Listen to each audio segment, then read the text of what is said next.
What's up guys, we're back out here testing the $7 target stand, and I apologize for the wind. It's extremely windy. See all the brush and the trees blowing around, but maybe it'll work. But we're testing the $7 target stand, which has been working out awesome for me. I'm really pleased with how it's turned out, and it seems to be working pretty good for you guys, just based on comments and stuff like that. Speaking of the original video, I mentioned in there that I was trying to find a better way to attach the steel target to the upright 2x4, and a guy named Joel right here, he mentioned something about putting a half-inch bolt through the board, adding a spring, and see if that'll work. So the spring will give it a little bit of give. That way the spall can maybe head downwards if you hit it and it swings under, and it'll give a little cushion to the steel, maybe help it last a little longer. I'm gonna go show you the parts that I got, tell you where I got them and what they are, and we'll see how it works.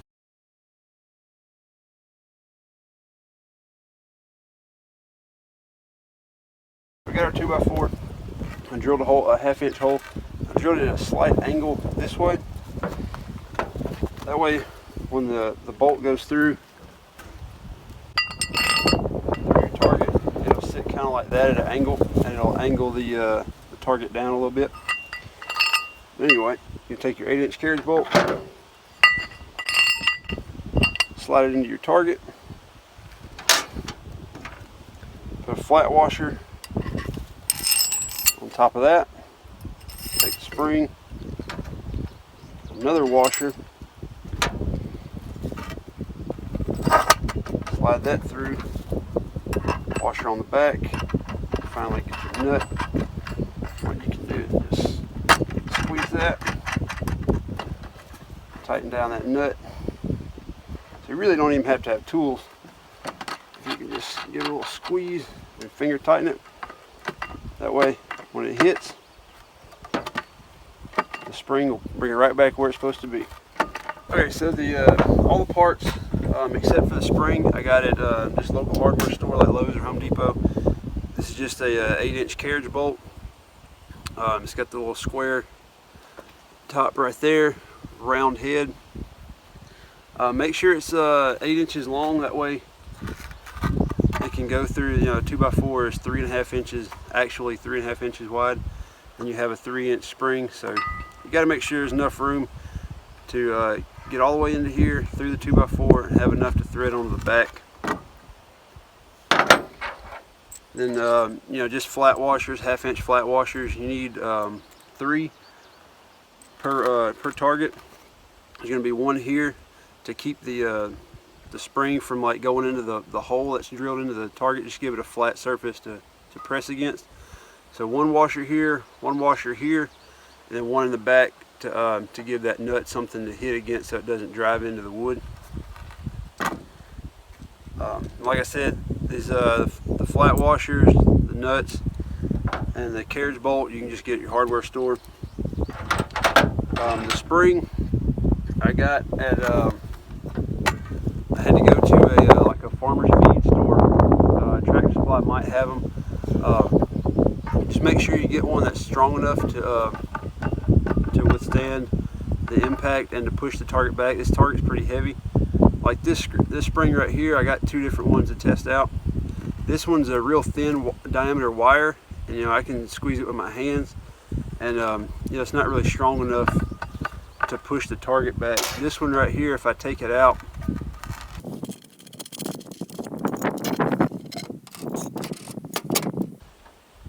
so this is the spring that works. You can squeeze it and it barely goes in. Crap, hold on.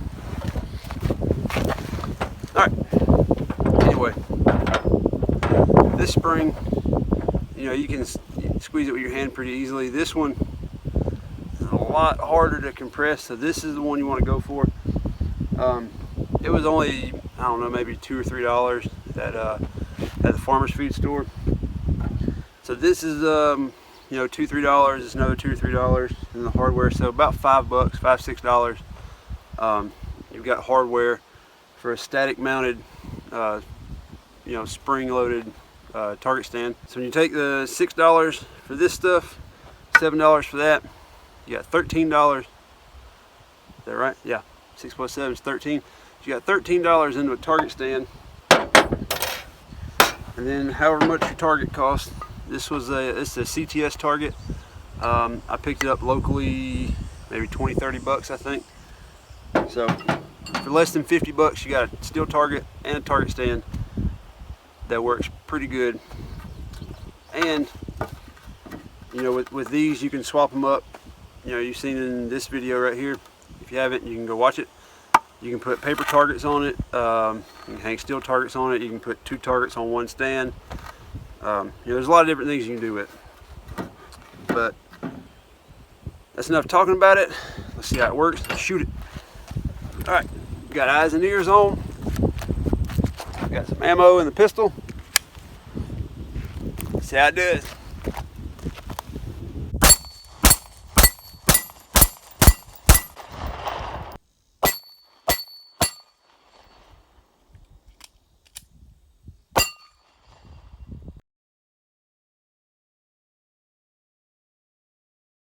Okay, so you saw how it held up with a 9mm pistol at 10 yards. Let's try it with a 5.56 pistol at about 50-ish yards.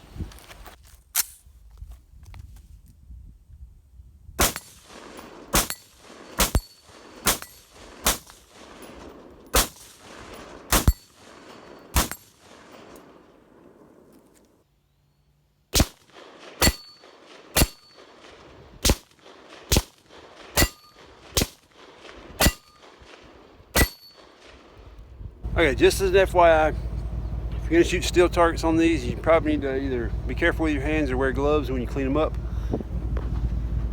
because that's what happens with the spall that comes out of them. It shoots straight down, gets lodged into here, so there's a lot of sharp metal sticking out, all this little jagged, gougy, cut your hand open type stuff. So when you clean them up, just be careful. So there you go, 15 bucks. You got a wooden target stand, you got hardware to mount your steel target. It's easy to take down, it's easy to set up, easy to transport, and there's no tools required. Hook it all together. So if you built the $7 target stand, you want to hang your steel target, go ahead and pick some of this stuff up, put it together, and comment below, let me know how it works out for you. Thanks for watching. You guys know the drill. If you like the video and you want to see more in the future, click right here. If you want to see another video right now, click right here. Thanks for watching. Let's go at 10 yards. Let's try it with a 5.56 pistol at about